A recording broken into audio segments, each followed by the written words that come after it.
بە چەند تابلۆیەکی سروشت بەشداریم کردووە. گرنگیم پێشانگایە بۆ ئێمە شتەکانی خۆمانی تیاڕزەکەین و لەگەڵیشیا فرۆشی نرخی لەسەردانین بۆ فرۆشتن. خەڵک بە گەرم و گوڕیەوە هاتوون بەرەو ڕوو پێشانگاکەمان.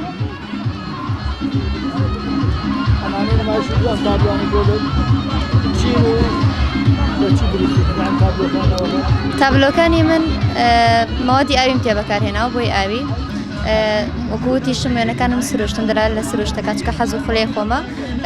ڕیسایکلینیشم بەکارهێناوەتەوە، شوشەی لیدە بەکارهێناوەتەوە وێنەم لەسەر کێشاوە.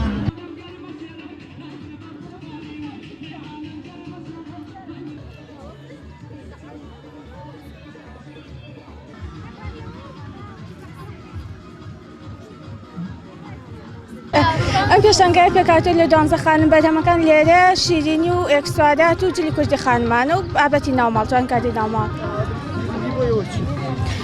ئەو ئێمە زیاتر کە زۆربەی زۆری ئەمانش کە زانکۆشیان تەواو کردو هیچ کارێکیان نەبووە، یعنی توانیان ێستا لە ڕێگەی کاتە دەستیەکان و بتوان خوان بە شتێک و سەرقاڵکەن و هەم داهاتێکشی هەیە بۆیە.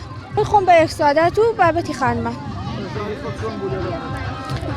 زۆر لە شادەکەی خۆمانە زۆر باش نییە، بەڵام ئەلحەمدولیلە.